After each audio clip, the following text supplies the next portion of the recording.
절대적 믿음으로 기도하라라는 제목으로 하나님 말씀 증가하도록 하겠습니다. 유명한 단편 소설에 등장하는 이야기입니다. 어떤 대주교가 매일 오후 5시간 되면 성당에 들어가서 정확히 1시간씩 기도를 들었습니다. 대단하지 않습니까? 매일입니다. 그리고 1시간씩입니다. 이런 때처럼 그날도 5시 정각이 되자 성당으로 들어가 하나님 앞에 기도를 드리기 시작했습니다. 하나님 아버지, 이 종이 기도합니다. 종의 기도에 응답하여 주십시오. 근데 바로 그 순간에 하늘에서 웅장하고 놀라운 음성이 들립니다. 종아, 내가 너의 기도를 들었다. 무엇이든지 말하여라. 어떻게 되었을까요? 깜짝 놀란 대주교가 하늘을 쳐다보며 이렇게 소리를 칩니다. 주님, 진짜 듣고 계셨네요. 그리고 그 자리에서 심장마비로 쓰러져 죽었다고 합니다. 기도는 매일 올렸지만 막상 하나님이 살아계시고 하나님이 자신의 기도를 듣고 계신다는 사실을 믿지 못했던 겁니다. 의무적인 기도, 형식적인 기도를 한 거죠. 여러분들이 잘 알고 있는 이야기 중에 이런 이야기도 있습니다. 어느 마을에 나이트 클럽이 생겼습니다. 교회가 청년들이 잘못된 문화의 물들과 염려가 되어서 작전 기도를 시작을 했습니다. 매일 밤에 성도들이 모여서 뜨겁게 기도를 합니다. 하나님, 저 나이트 클럽을 없애주십시오. 근데 어느 날 나이트 클럽에 불이 나버렸습니다. 불랑 타버렸습니다. 나이트 클럽 사장이 교회를 고발을 했습니다. 교회가 나이트 클럽을 없애달라고 기도해서 불이 났다라는 겁니다. 그런데 교회가 이렇게 이야기합니다. 말도 안 되는 소리 하지 마십시오. 어떻게 나이트 클럽을 없애달라고 해서 나이트 클럽에 불이 났겠습니까? 재판장이 어떻게 판단을 했을까요? 하나님을 믿지 않는 나이트 클럽 사장은 믿음이 있고 하나님을 믿는다고 말하는 교회는 믿음이 없다라고 판결을 했다는 겁니다. 여러분의 모습은 어떻습니까? 혹 이야기 속의 대주교처럼 그리고 교회처럼 기도를 하면서도 막상 하나님이 들으신다라는 사실을 믿지 못한 채 의무적인 기도 그리고 형식적인 기도를 하고 있지는 않습니까? 첫 번째 같이 읽습니다. 시작. 그렇게 할 수 있기를 원합니다. 세상에는 절대적인 것이 있고 상대적인 것이 있습니다. 절대적인 것은 어떤 상황에서도 변하지 않는 겁니다. 반면 상대적인 것은 조건에 따라 환경에 따라 수시로 변하는 겁니다. 로마서 10장 17절에 이렇게 말씀을 합니다. 함께 봅니다.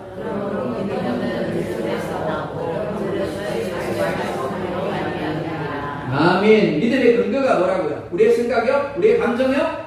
우리의 상황이요? 아닙니다. 믿음은 어디에서 나라며? 그럼에서 나며. 그러면 뭐로? 그리스도의 말씀으로 라고 말씀하죠. 그렇습니다. 우리의 믿음의 근거는 우리의 느낌 아닙니다. 우리의 생각, 우리의 감정 아닙니다. 우리를 둘러싸고 있는 상황도 아닙니다.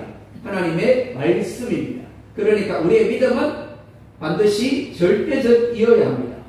믿는 것 같은데요? 아닙니다. 믿어지기도 하고 안 믿어지기도 합니다. 아니죠. 그건 참믿음이라고 할 수가 없습니다. 어떤 상황, 어떤 조건 속에서도 흔들리지 않는 절대적인 믿음이어야 합니다. 하지만 안타깝게도 교회 안에는 절대적인 믿음을 가질 이가 있는가 하면 상대적인 믿음을 가질 이도 있습니다. 상대적인 믿음은 하나님의 말씀이 아닌 자기 생각, 자기 감정, 그리고 눈앞의 상황에 반응하는 믿음입니다. 그러니까 어떻다고요? 바람에 흔들리는 물결처럼 수시로 흔들릴 수밖에 없는 겁니다. 사람들은 대부분 자신의 생각이나 감정 그리고 상황을 절대적이라고 여깁니다. 하지만 생각이나 감정 그리고 상황은 결코 절대적이지 않습니다. 수시로 바뀌죠. 지금은 절대적이라고 여기지만 시간이 흐른 뒤에 자신의 생각과 자신의 감정, 자신이 가졌던 그 상황이 절대적이지 않았음을 깨닫게 됩니다. 그럼 어떻게 해야 됩니까? 이제 더 이상 자기 생각에, 자기 감정에, 상황에 반응하지 않아야죠. 하지만 안타깝게도 그것이 아님을 알면서도 또 똑같이 자기 생각에 반응합니다. 자기 감정에 반응하죠. 자기 환경에 반응함을 보게 되어집니다. 이는 그리스도인들도 다르지 않습니다. 믿음 생활에 실패하는 이유가 여기 있습니다. 기도는 하지만 응답을 누리지 못하는 이유가 여기 있습니다. 믿음의 근거를 어디에 둔다고요? 기도의 근거를 어디에 둔다고요? 하나님의 말씀이 아니라 자기 생각, 자기 감정, 자기 느낌 그리고 환경에 두기 때문입니다. 절대적인 믿음은 변함없는 하나님의 말씀에 근거합니다. 하나님은 우리와 같지 않습니다. 거짓말하지 않습니다. 좀 아멘 하십시오. 네. 하나님 거짓말하는 거 보셨어요? 하나님 건강증 있는 거 보셨습니까? 아, 맞아. 내가 깜빡했어. 그러지 않으시죠. 거짓말도 그리고 말씀하신 것을 변하지도 않습니다. 말씀하신 것은 어떤 일이 있어도 반드시 이루시는 분입니다. 그러니까 말씀 위에 선 믿음은 절대적일 수밖에 없습니다. 기도도 마찬가지입니다. 기도의 근거를 하나님의 말씀이 아니라 자기 생각, 자기 느낌 그리고 환경에 두는 사람은 기도를 할지라도 응답을 누리지 못합니다. 그래서 예수님은 제자가 되는 첫 번째 조건을 자기 부인이다 라고 말씀을 합니다. 말씀에 배치되는 내 생각, 내 감정, 내 느낌 그 모든 것들에 대하여 아니요 라고 거부해야 된다는 겁니다. 오직 말씀에 대해서만 예 라고 반응해야 한다는 거죠. 그래서 11장 1절에 이렇게 말씀을 합니다. 또 함께 봅니다. 아멘. 믿음이 뭐라고요? 예. 그리고 또요. 예, 잘 아세요. 그리스도인들은 바라는 것을 믿습니다. 그리고 보이지 않는 것을 믿습니다. 바라는 건 뭐예요? 아직 이루어지지 않은 겁니다. 그죠? 보이지 않는 겁니다. 근데도 보이는 것처럼 믿는 거예요. 그게 믿음이라는 겁니다. 이상하지 않습니까? 되어지지 않았습니다. 보이지 않습니다. 그런데 어떻게 믿을 수 있습니까? 교회 밖의 불신자들은 보고 듣고 경험한 것들을 믿습니다. 아, 내가 일본에 갔는데 일본이 이러이러했어. 그쵸? 사실입니다. 내가 보았습니다. 내가 들었죠. 내가 경험했죠. 그리고 믿습니다. 일본이 이렇다라는 거. 사과를 먹습니다. 아, 사과 달콤하던데? 시큼하던데? 어떻게 해요? 내가 먹었잖아요. 내가 경험했잖아요. 그러고 나서 사과가 달콤하다, 사과가 시큼하다고 믿는 거예요. 그건 누구나 알 수 있는 겁니다. 그때 믿는 거는 자기 자신입니다. 자기 자신의 생각, 자기 자신의 느낌, 자신의 감정을 믿는 거예요. 자신의 경험을 믿는 겁니다. 누구나 믿을 수 있는 겁니다. 그런데 그리스도인의 믿음은 다릅니다. 되어지지 않은 일에 대하여 보이지 않는 것에 대하여 믿습니다. 여러분 천국 가보셨습니까? 근데 어떻게 믿으세요? 천국이 있다라는 걸. 천국에 안 가봤는데, 못 봤는데, 못 들었는데, 체험하지 않았는데. 제가 그랬잖아요. 고등학교 시절에 SE 활동을 할 때 친구가 안 믿는 친구가 그랬더라고요. 야, 너 예수 믿잖아. 근데 예수님 봤어? 그 말 한마디에 충격을 먹었어. 6살 때부터 시원하게 주일학교를 다녔는데 그러고 보니까 한 번도 예수님을 본 적이 없는 겁니다. 근데 믿고 있더라고요. 근데 그때부터 기도를 시작했어. 보여달라고. 그리고 봤어요. 네, 십자가 달린 예수님을 환상 중에 보고 예수님의 음성을 들었단 말이에요. 근데 그 믿음은 뭐라고? 안 보고 믿는 거예요. 안 듣고 믿는 겁니다. 안 체험하고 믿는 겁니다. 그럼 어떻다고요? 되어지는 거죠. 그리고 보이게 되어지는 겁니다. 보여서 믿는 것이 아니라 안 보이는데 믿음은 그 다음에 보여지는 거예요. 그러니까 이 믿음은 절대적인 믿음이고 내가 할 수 있는 믿음이 아닙니다. 우리의 한계를 초월하고 우리의 능력을 초월하는 거죠. 누군가가 외부로부터 믿음이라는 것을 우리 안에 집어넣어 줘야만 가능한 믿음이에요. 자, 에베소서 2장 8절에 이렇게 말씀을 합니다. 함께 봅니다.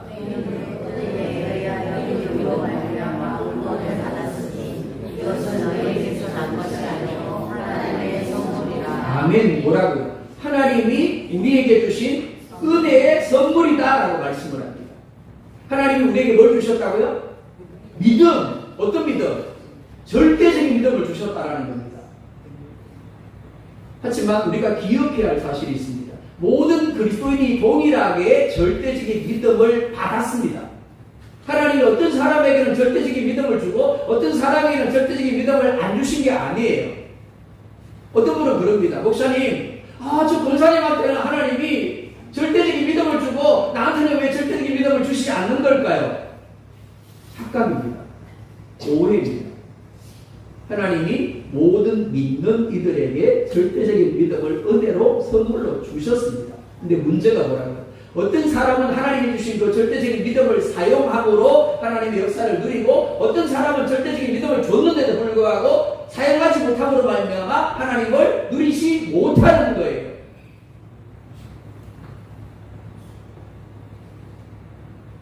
기도도 마찬가지입니다. 기도는 절대적인 믿음을 요구합니다. 하나님이 응답할 것을 믿기 때문에 기도합니다. 하나님이 응답할 것을 믿지 못하는 사람은 기도하지 않습니다. 또 응답하신 것을 믿기 때문에 기도하고 주어진 것을 하나님이 응답하신 것이라고 믿기 때문에 또 기도하는 거예요. 우리를 하여금 기도하게 하고 기도 응답을 누리게 하는 믿음은 상대적인 믿음이 아닙니다. 절대적인 믿음입니다. 두 번째, 시작. 두 맹인의 절대적인 기도를 우리가 배웠으면 좋겠습니다. 자, 오늘 말씀에는 예수님을 찾아온 두 맹인이 나옵니다. 근데 한번 물어볼까요? 예수님이 계셨던 그때 유대 나라에 맹인 몇 명이나 있었을까요? 한 10명 있었을까요? 모르죠. 정답은 모른다고 맞습니다. 저도 아무리 찾으려고 해도 몇 명 있었다고는 안 나오더라고요. 그냥 많았을 것이다라고 이야기할 수 있는 거죠. 그죠? 그런데 문제는 뭐냐면 그 수많은 맹인들 중에서 극소수의 맹인들만이 예수님께로 나왔다라는 거죠. 왜 그랬을까요? 예수님이 자신들의 눈을 고칠 수 있다라는 사실을 믿지 못했기 때문입니다. 자, 마태복음 11장 5절에 이렇게 말씀을 합니다. 함께 봅니다. 맹인이 보며 못 듣는 사람이 걸으며 가야한 자가 깨끗함을 받으며 못 듣는 자가 들으며 죽은 자가 살아나며 가난한 자에게 복음이 전파되었다. 아멘. 누구에 대한 이야기고 하면 예수님에 대한 이야기입니다. 메시아에 대한, 구원자에 대한 이야기예요. 메시아가 오면 이런 역사들이 나타나게 될 거야. 자, 예수님이 맹인들을 고치세요. 기머거리를 고치세요. 병든 자를 고치세요. 이게 뭐라고요? 예수님이 메시아이신 구원자이신 증거인 겁니다. 수많은 사람들이 이 이야기를 들었을 겁니다. 근데 문제가 뭐라고요? 듣고서도 믿지 못하니까 예수님께로 나오지 않은 것. 예수님께 기도하지 않은 겁니다. 그 결과 예수님은 고쳐주기를 원하시지만 나오지 않으니까, 기도하지 않으니까 평생을 맹인으로 살아야만 했던 겁니다. 하지만 오늘 말씀에 두 맹인은 달랐습니다. 그들은 예수님이 메시아이시고 예수님이 너희 자신들을 고칠 수 있는 분임을 믿었습니다. 그리고 예수님께 나와 기도합니다. 이렇게 이야기합니다. 다윗의 자손이여 우리를 불쌍히 여기소서. 예수님은 그들의 믿음을 보시고 이렇게 말씀을 합니다. 너희 믿음대로 되라. 그 즉시 그들의 어두웠던 눈이 밝아지고 시력이 회복되어졌습니다. 오늘 우리에게 필요한 것이 바로 이 절대적 믿음입니다.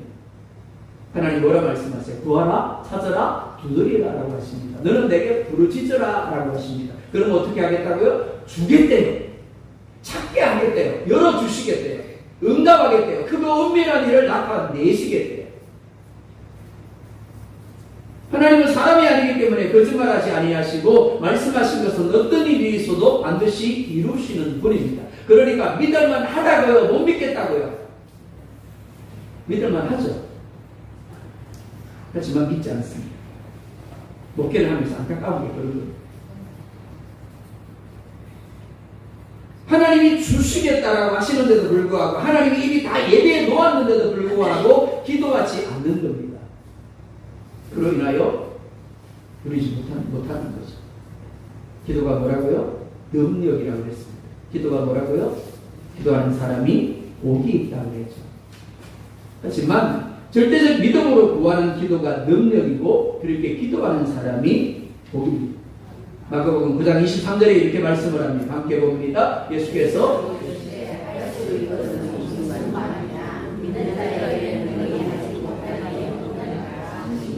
무슨 자에게요? 믿는 자에게. 자, 예수님이 이렇게 말씀을 합니다. 할 수 있다면 이라고 말하지 마라.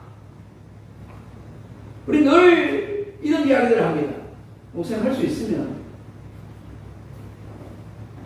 그리고 또요. 할 수 있을까라고 말하지 마라.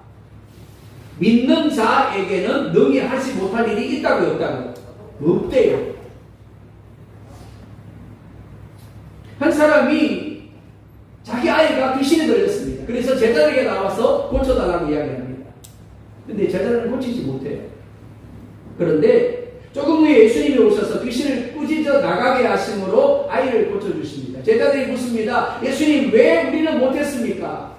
그랬더니 예수님이 이렇게 대답을 합니다. 마가복음 9장 29절입니다. 시작. 자, 뭐 외에는? 기도 외에는 이라고 말씀을 합니다. 자, 같은 내용을 기록하고 있는 마태복음 17장 20절입니다. 시작.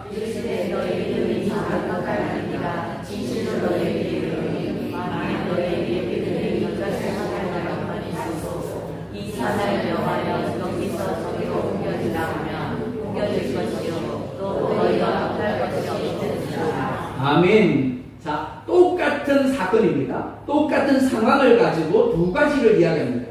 첫 번째는 기도하지 않았기 때문이다. 두 번째는 믿음이 없었기 때문에. 자, 바꿔보자. 순서를 한번 바꿔보자고요. 제자들에게 뭐가 없었다고요? 믿음이 없었대요. 그래서 뭐 안 했다고요?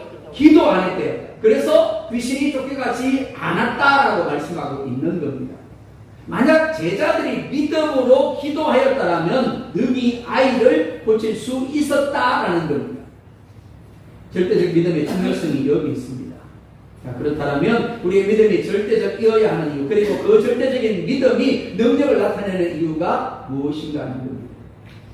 절대적 믿음이 능력을 발휘하는 세 가지 이유가 있습니다. 첫 번째, 시작. 우리가 믿는 대상이 절대적이기 때문입니다. 아멘. 여러분이 믿는 대상 누구입니까? 그렇죠. 하나님이죠. 27절, 28절 시작. 예수께서 거기에서 떠나가실새 두 맹인이 따라오며 소리질러 이르되 다윗의 자손이여 우리를 불쌍히 여기소서 하더니 예수께서 집에 들어가심에 맹인들이 그에게 나아오거늘 예수께서 이르시되 내가 능히 이 일을 할 줄을 믿느냐 대답하되 주여 그러하오나이다. 아멘. 두 맹인이 따라오며 소리를 지릅니다. 심지어 예수님이 집에 들어가자 집에까지 따라 들어갑니다. 그리고 예수님께 구하죠. 우리를 불쌍히 여겨 주십시오. 자, 단순한 질문입니다. 지금 맹인들이 누구에게 소리를 치고 있습니까? 지나가는 사람들이요? 혹은 유대인을 다스리고 있던 분봉왕에게요? 아니면 로마 황제에게요? 아니면 요한 의사에게요? 그렇죠. 예수님이죠. 그가 구한 대상은 다윗의 자손 예수입니다. 우리가 구하는 대상을 분명히 알아야 합니다. 우리가 구하는 대상은 첫 번째 죽은 신이 아니라 살아계신 참신 유일한 신이신 여호와입니다. 신명기 5장 26절에 이런 말씀을 합니다. 함께 봅니다. 육신을 가진 자로서 보기까지요. 자, 어떤 하나님? 살아계신 하나님. 많은 그리스도인들에게서 하나님은 안타깝게도 죽은 하나님으로 여겼습니다. 하지만 하나님은 살아계십니다. 교회 밖의 사람들이 구하는 기도의 대상은 죽은 신 우상입니다. 우상은 입이 있어도 말하지 못하죠. 귀가 있어도 듣지 못합니다. 손과 발이 있어도 움직이지 못합니다. 여러분 절에 가보셨을 겁니다. 절에 누가 앉아있죠? 부처가 앉아있죠. 30년, 40년, 50년, 60년 앉아있을 겁니다. 혹시 움직이는 거 보셨어요? 말하는 거 보셨어요? 왜 그렇습니까? 사람이 손으로 만든 것이기 때문에 그렇습니다. 하지만 우리가 믿는 하나님은 지금도 보고 계십니다. 듣고 계세요. 말씀하십니다. 살아서 역사하고 계십니다. 두 번째, 우리가 구하는 대상은 세상을 창조하시고 주관하시는 다스리는 하나님입니다. 세상 사람들은 성공과 실패와 질병과 회복을 우연으로 어쩌다 보니까 라고 이야기를 합니다. 하지만 성경은 모든 것이 하나님의 뜻과 하나님의 역사하심 안에 있다라고 말씀을 합니다. 사무엘상 2장 6절과 7절입니다. 시작. 여호와는 주기도 하시고 살리기도 하시며 소리를 내리기도 하시고 위에서 올리기도 하시는도다. 여호와는 가난하게도 하시고 부하게도 하시며 낮추기도 하시고 높이기도 하시는도다. 아멘. 우리가 기도하는, 우리가 믿는 여호와 하나님이 어떤 분이라고요? 죽이기도 하고 살리기도 하고 높은 곳에 올리기도 하고 낮은 곳으로 내리게 하기도 하고 가난하게 하기도 하고 부자가 되게 하기도 하시는 분이다라는 겁니다. 한마디로 우리의 모든 것들이 누구 손 안에 있다고? 하나님의 손 안에 있다는 겁니다. 하나님으로 말미암는다는 것. 그래서 창세기 26장 12절과 13절에 이렇게 말씀을 합니다. 또 같이 볼까요? 이삭이 그 땅에서 농사하여 그에게 배나 얻고 여호와께서 복을 주심으로 그 사람이 창대하고 왕성하여 전쟁의 도구가 되어. 아멘. 창세기 1장부터 요한계시록 22장까지 성경을 읽고 나가다 보면 놀랍죠. 그야말로 상식을 초월합니다. 과학을 초월합니다. 왜요? 전능하신 하나님의 역사하심이기 때문에 그렇습니다. 이삭이 농사합니다. 농사하는데 어떤 상황이었냐면 기근이 들었어요. 그러니까 농사를 할 수 없는 상황입니다. 평상시에도 농사가 잘 되면 어떻습니까? 평년장이면 30배, 좀 더 잘 되면 60배, 정말 잘 되면 100배인 거예요. 근데 기근의 때에 농사를 했는데 몇 배를 얻었다고요? 100배를 얻었대요. 그리고 이렇게 말씀을 합니다. 여호와께서 복을 주심으로 그 사람이 창대하고 왕성하여 마침내 거부가 되었더라. 이삭으로 하여금 100배나 거두게 하시고 이삭으로 하여금 거부가 되게 하신 분이 누구라고요? 하나님이시더랍니다. 세 번째, 우리가 구하는 대상은 못하실 것이 없는 전능한 분입니다. 창세기 18장 14절 상반절에 이렇게 말씀을 합니다. 함께 봅니다. 여호와께 아멘. 우리가 기도하는 대상인 여호와 하나님은 못하실 것이 없는 분입니다. 사라가 생리가 끊어졌습니다. 그의 나이 89세입니다. 상상이 되세요? 네, 우리 옥상인 권사님, 우리 김철자 권사님 연세를 생각하시면 될 것 같습니다. 그런데 하나님이 이렇게 말씀을 합니다. 내년 이맘때 네가 아들을 낳을 거야. 어떨까요? 웃습니다. 네, 비웃어요. 성경에서 웃었더라라고 되어 있지만 원어상 의미는 비웃었다라는 의미입니다. 아브라함도 비웃고 사라도 비웃습니다. 맞는 대로 하고 있더라. 그렇죠. 상식으로 보면 그렇습니다. 생리가 끊어졌고 이미 그의 나이가 89세, 99세입니다. 그런데 하나님이 그 사라의 태를 살리십니다. 그래서 임신하게 하시고 90세에 아들을 낳게 하셨죠. 뿐만 아닙니다. 이스라엘 백성들이 홍해 앞에 있습니다. 그런데 하나님이 모세에게 이상한 말씀을 하십니까? 야, 지팡이를 든 손을 내밀어 이스라엘 백성들 앞으로 나아가게 해. 그리고 지팡이를 잡은 손을 내밀고 이스라엘 백성들을 앞으로 나아가게 하자. 어떻게 해요? 이스라엘 백성들을 가로막고 있던 홍해가 갈라집니다. 그리고 마른 땅이 드러났어요. 젖은 땅이 마른 땅이 드러났어요. 요수아가 하나님 앞에 기도합니다. 하나님, 해와 달을 멈추게 해주십시오. 말이 되나요? 요수아가 정말 대단한 것 같아요. 어떻게 그 순간에 해와 달을 멈추게 해달라고 기도할 생각을 했는지. 그런데 하나님이 기도를 들으시고 해와 달을 멈추십니다. 뿐만 아니죠. 나사로가 죽었습니다. 나흘이 되었습니다. 어땠을까요? 썩어서 진물이 흐르고 있었습니다. 근데 예수님이 무덤을 갖고 있는 돌문을 치우라고 하시고 이렇게 말씀을 합니다. 나사로야 나오느라. 그랬더니 죽은 나사로가 벌떡 일어나고는 걸어 나옵니다. 미리 하나님은 말씀으로 세상을 만드신 분입니다. 그 하나님이 못하실 것이 뭐가 있을까요? 우리가 기도할 때 응답하지 못하실 것이 뭐가 있겠습니까? 우리에게 아무것도 없어도 괜찮습니다. 우리가 보기에 100% 부정이라도 괜찮습니다. 하나님은 능히 할 수 있는 분인 걸 믿을 수 있기로는. 네 번째, 우리가 구하는 대상은 우리 아버지십니다. 마태복음 7장 11절에 이렇게 말씀을 합니다. 함께 봅니다. 너희가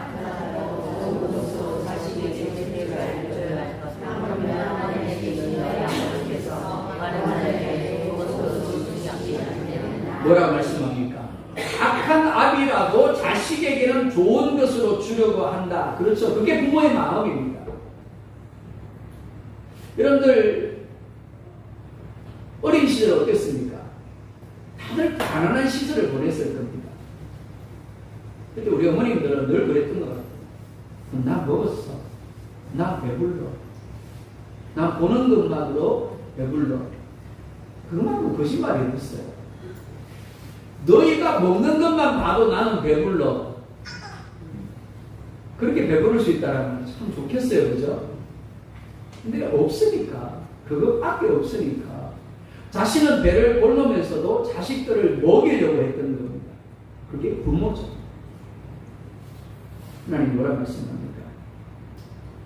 악한 자라도 그러는데 하늘에 계신 너희 아버지께서 구하는 자에게 좋은 것으로 주시지 않겠느냐. 심지어 로마서 8장 32절에 이렇게 말씀을 합니다. 함께 봅니다. 자기 아들을 아끼지 아니하시고 우리 모든 사람을 위하여 내려 주시니까 어찌 그 아들과 함께 모든 것을 우리에게 주시지 아니하겠느냐.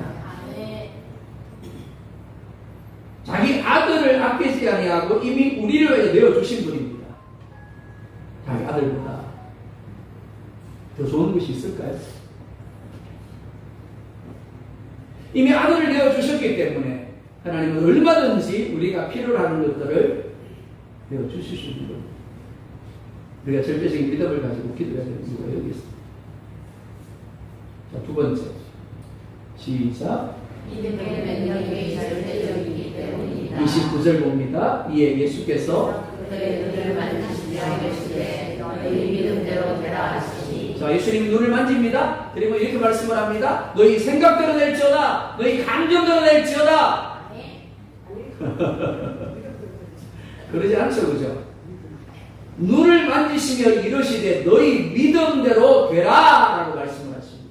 여기서 말씀하는 믿음은 절대적인 신뢰와 확신을 가리키는 단어입니다. 그러니까 이런 말입니다. 너희가 신뢰하고 너희가 확신하는 대로 되라. 안수기도를 할 때가 있습니다. 안수기도를 할 때 어떤 사람을 위해서 기도할 때는 벽을 가지고 기도하는 것 같아요. 꽉 막혀있는 느낌입니다.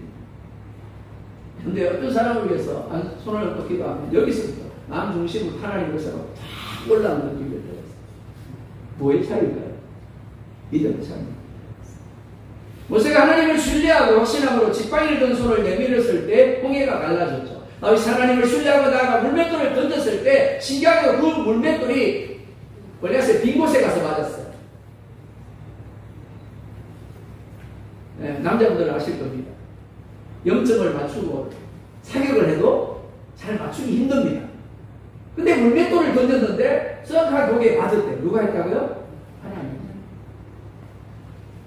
10명의 나병 환자들이 아직까지 낫지 않은 몸인데도 불구하고 예수님의 말씀을 신뢰하고 확신하며 제사장으로 나아갈 때 어떻게 해요? 그들 가운데 있었던 나병이 떠나갔습니다. 기억하십시다. 나아서 간 게 아니에요.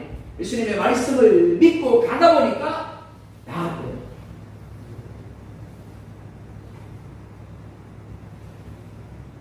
예수님이 귀신 들린 아이를 고치지 못했을 때 뭐라고 말씀하셨다고요?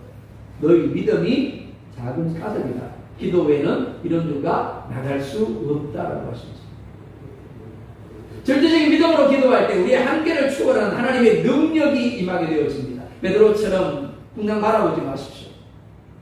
10명의 정탐꾼들처럼 현실을 바라보지 마시기 바랍니다. 그럼 빠지는 것, 그럼 넘어지는 겁니다. 오직 주님의 말씀만 바라보고 나가시기 바랍니다. 절대적으로 믿으면 절대적인 능력이 나타나게 되어집니다. 어떤 분이 병원에서 시한부 선고를 받았습니다. 집에 가서 마음껏 하고 싶은 대로 하십시오. 집에 돌아와서 고민을 합니다. 남은 시간 내가 뭘 하다가 죽을까? 그러고는 주진을 성경을 읽기 시작을 합니다. 눈만 뜨면 성경을 소리내서 읽는 겁니다. 대체 하나님 천지를 창조하시기라.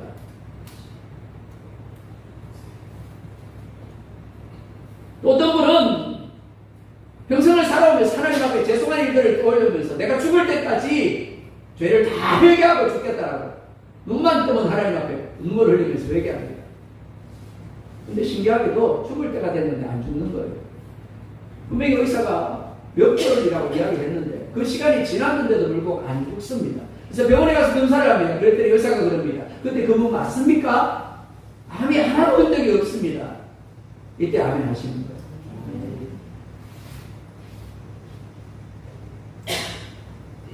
절대적 부정의 상황에서 하나님의 말씀을 믿을 때 절대적 긍정의 역사를 누리게 되는 이유가 여기 있습니다. 세 번째 함께 봅니다. 하나님의 절대적이기 때문입니다. 아멘. 예레미야 33장 3절입니다. 너는 내게 내가 내게 응답하겠고 내가 알지 못하는 그곳 하나님이라는 얘기를 내게 이야기하라.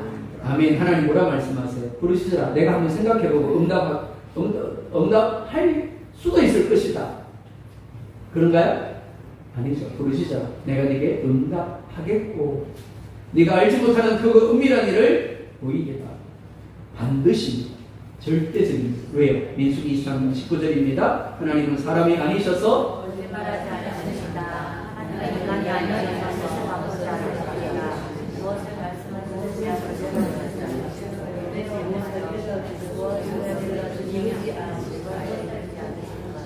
네, 좀만 길어지면 네. 좀만 길어지면 이게 안 맞네. 사랑하는 여러분, 하나님은 변함이 없는 분입니다. 하나님의 약속도 변함이 없습니다.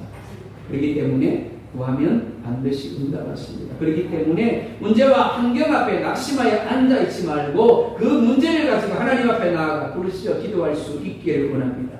우리의 기도는 허공을 치는 소리가 아닙니다. 하늘 문을 열고 하나님의 마음을 움직이는 거룩한 능력입니다. 민수기 14장 28절에 이렇게 말씀을 합니다. 너희 말이 내 귀에 들린 대로 내가 너희에게 행하리니. 오늘 말씀의 두 맹인은 평생을 어둠 속에서 살아갈 수밖에 없는 절망적인 존재들이었습니다. 그러나 예수님을 향한 절대적인 믿음을 가지고 나아가 기도했을 때 닫혀있던 눈이 열리고 새로운 삶이 시작되어졌습니다. 사랑하는 성도 여러분, 우리가 하나님을 누리지 못하는 것은 능력이 부족해서 스펙이 없어서도 아닙니다. 하나님을 절대적으로 신뢰하지 못하고 기도하지 않기 때문입니다. 그렇기 때문에 이제 하나님 앞에 엎드릴 수 있기를 원합니다. 절대적 믿음으로 하나님 앞에 부르짖어 주십시오. 그때 하늘문이 열리게 될 겁니다. 삶의 문이 열리게 될 겁니다. 하나님의 놀라운 축복과 응답의 역사가 여러분들 삶 가운데 넘쳐나게 될 것입니다. 그런 소원들이 될 수 있기를 예수님의 이름으로 축복합니다. 기도하십시오.